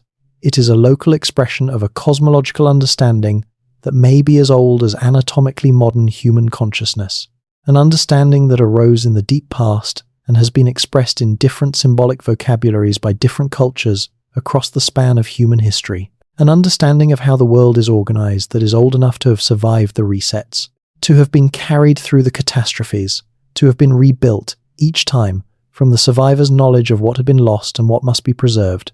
The long-nosed god travels between worlds because someone a very long time ago understood that worlds exist and that traveling between them is possible and necessary. That understanding was not invented by the Mississippians. It was inherited. From whom and how far back the inheritance goes is one of the questions that the evidence has not yet fully answered. But the question is worth asking, because the persistence of the same cosmological structure across cultures and catastrophes suggests that something in it is fundamental enough to survive anything. And if something is that fundamental, that durable, that resilient, perhaps it is not merely a myth about the structure of the cosmos. Perhaps it is a description of something real about the structure of reality that human consciousness, in its deepest reaches, already knows. We are coming to the end of this long conversation, but before we do, I want to return to something that may seem simple, but is actually the deepest thing about this whole exploration. The people who built the mounds, who aligned the earthworks, who carved the spirals, who maintained the astronomical observations, who carried the stories through every collapse and every reset, were not doing these things in service of a dead past. They were doing them in service of an ongoing relationship, a relationship between the human community and the larger order of things, a relationship that required constant attention and maintenance and renewal, the way any living relationship does. The ceremony was not a memorial, it was a conversation. The astronomical alignment was not nostalgia for lost knowledge, it was a present-tense engagement with a living cosmos. The oral tradition was not the preservation of information about something that had happened. It was the ongoing transmission of understanding that was still needed, still relevant, still active in the world. This is the most radical thing about the way the ancient peoples of North America understood their situation. They did not position themselves as the apex of history, the culmination of everything that came before, the most advanced point on an upward-moving line. They positioned themselves as participants in a cycle that was vastly larger than any individual civilization, any individual culture, any individual generation of human beings. They understood themselves as temporary stewards of knowledge that was not theirs to own, caretakers of a relationship that they had inherited from their ancestors and were responsible for passing intact to their descendants. This is a fundamentally different relationship with time than the one that drives modern civilization. And it may be the most important thing that the long, complicated, catastrophe-filled history of North American civilization has to teach us. Not the technology, not the architecture, not even the astronomy, extraordinary as it is, the relationship, the original instructions, the understanding that knowledge is not power over, it is participation in, the understanding that what we build and what we know are not ends in themselves, they are means to the continuation of the relationship. And when they become ends in themselves, when they become instruments of domination rather than tools of participation, the system that we depend on for our survival corrects, not as punishment, as consequence. The mounds are still there, the alignments are still there, the spiral still turns in the desert light, the moon still rises over the octagon in Newark, Ohio, at the same position it rose when the Hopewell people marked it there 2,000 years ago. The great houses of Chaco still stand in the canyon, their walls still holding the astronomical alignments that their builders calculated with such care. And the stories are still there, in the mouths of the elders who carry them, in the ceremonies that have survived everything, in the traditions that persisted through epidemics and forced relocations and boarding schools and all the other mechanisms that were deployed deliberately and systematically to break the continuity of transmission. They did not break it. The thread held. The knowledge survived. It is here, now, available to anyone who is willing to approach it with the respect and patience and humility it deserves. That is the real answer to the question we started with. Who keeps resetting humanity? Nothing outside of us. Nothing alien or divine or cosmic, though those forces may play their role in the timing. The reset is the consequence of the forgetting. And the forgetting is something we choose, generation by generation, civilization by civilization, when we decide that what we have built is more important than the relationship that made it possible. We are the seventh civilization, or the fourth, or the fifth. Whatever the number, we are somewhere in the arc. And the arc ends the same way every time, unless something changes. The something that changes is the choice. The choice to remember. The choice to ask what the knowledge is for. The choice to approach the landscape and the stories and the astronomical alignments and the spiral petroglyphs not as curiosities or as evidence in an argument, but as messages.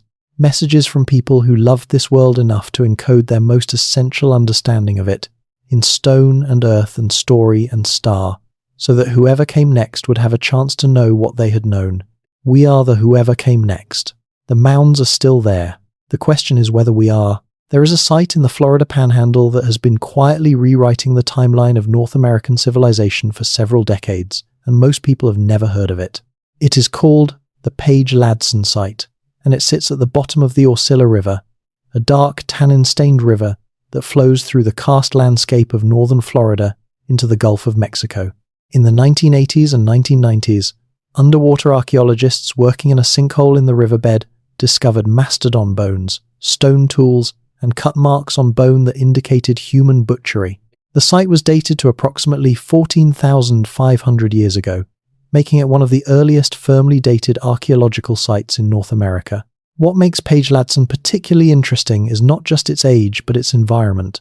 The site was accessible to human beings when it was a pond or waterhole on the edge of a dry landscape. The mastodons came there to drink. The humans came there to hunt.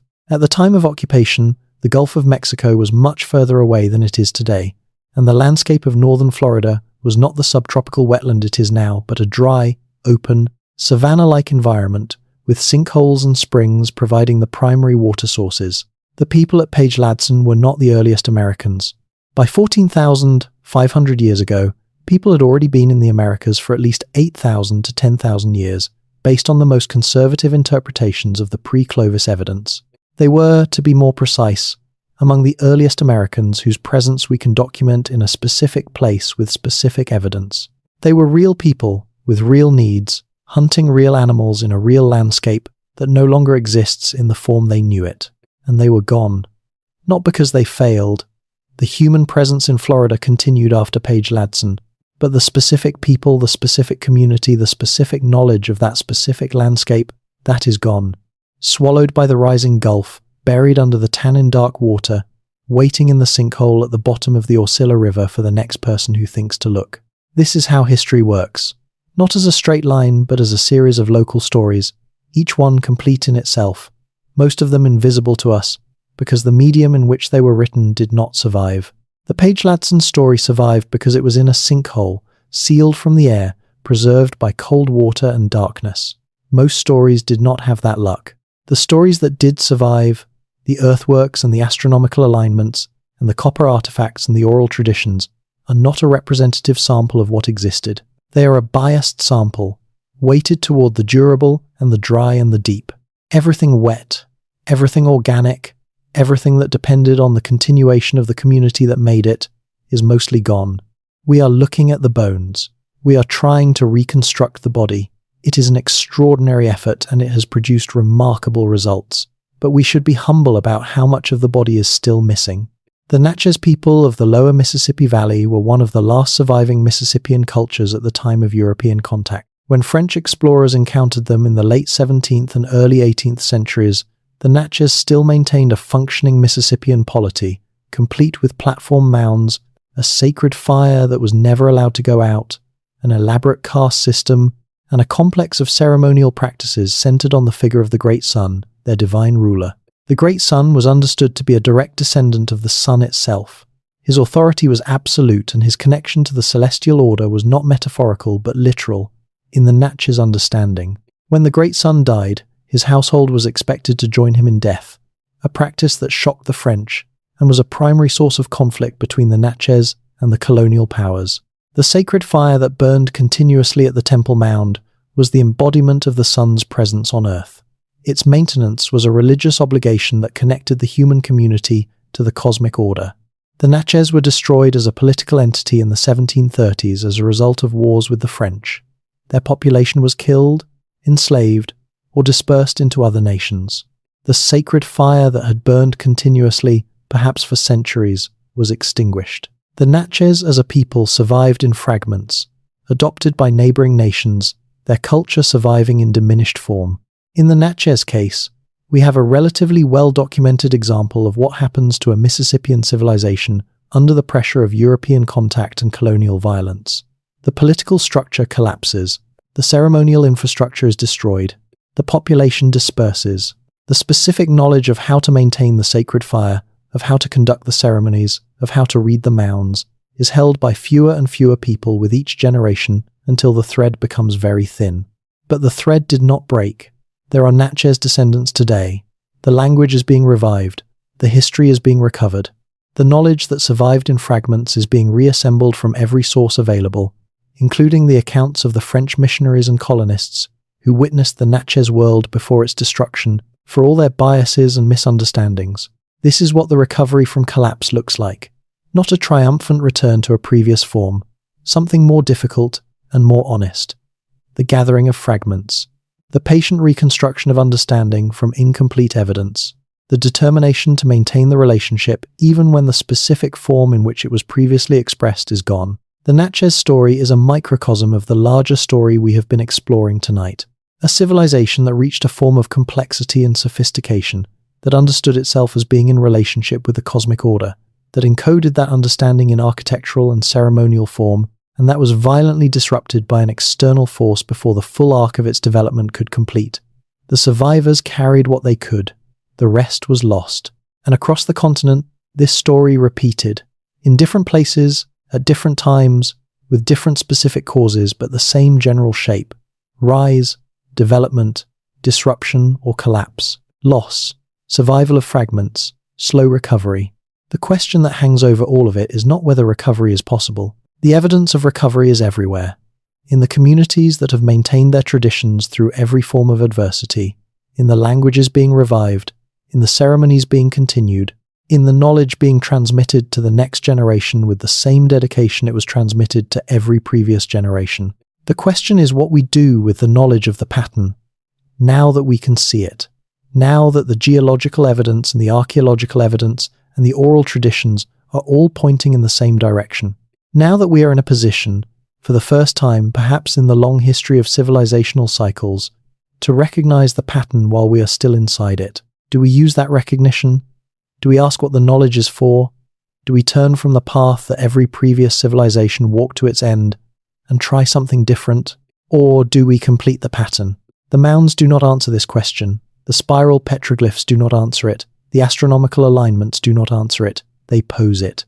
They have been posing it in the most durable medium available for thousands of years, waiting for a civilization sophisticated enough to read the question and humble enough to take it seriously. We are that civilization. We have the tools to read the landscape, the science to understand the geological record, the genetic analysis to trace the ancient migrations, the satellite imaging to reveal the earthworks hidden under centuries of forest. We have, for the first time, the technical capacity to fully hear what the ancient landscape of North America has been trying to say. The only question is whether we have the will to listen. The mounds are still there, patient, enormous, full of what they know. The sky above them is the same sky that the Hopewell watched, that the Chacoans mapped, that the Ojibwe read, that the Hopi have been studying since before any of us can remember. It turns above us as it has always turned, indifferent to our awareness of it, proceeding through its cycles with the precision of a machine built before the word machine existed. And in the space between the sky and the ground, in the long human middle, this conversation, this reaching back, this attempt to hear across the distance of time and catastrophe and forgetting what was known before, and to bring it forward into a world that needs it badly. You are part of that conversation now, just by listening, just by caring about the question of what came before and what it means for what comes next. The thread of attention that connects you to the people who built Monk's Mound and the Great Serpent Mound and the Octagon at Newark is not made of stone or copper or earth. It is made of exactly this: curiosity, the willingness to ask the questions seriously, the willingness to hold the answer open and sit with its complexity rather than rushing toward a comfortable simplification. The original instructions are not complicated. Love the world you inhabit. Maintain your relationship with it. Use your knowledge in service of its continuation. Do not confuse what you have built with what sustains you. Simple. Extraordinarily difficult to sustain across generations. Extraordinarily costly to forget. We know this because the evidence of forgetting is written in the landscape around us and in the geological record below us, and in the 12,800-year-old layer of platinum and iridium and nanodiamonds and burned organic material that marks the moment when the last reset occurred. The spiral turns, the clock ticks, the mounds wait, and somewhere in the dark, patient as stone, the original instructions remain exactly where they were left, in the relationship between the sky and the earth, and the human community that exists between them, waiting to be remembered by the civilization that finally finds it has no more excuses for forgetting. We are that civilization. The question is live. The night is still long. Rest now, and let the question keep turning in the dark while you sleep. It will be there in the morning. So will the mounds. So will the sky. So will the spiral, catching the first light of the solstice sun with the same precision it has caught it for longer than any record shows. Some things do not forget. Maybe we can learn from them. I appreciate you listening. If you enjoyed the story, drop your thoughts in the comments. I would love to read them.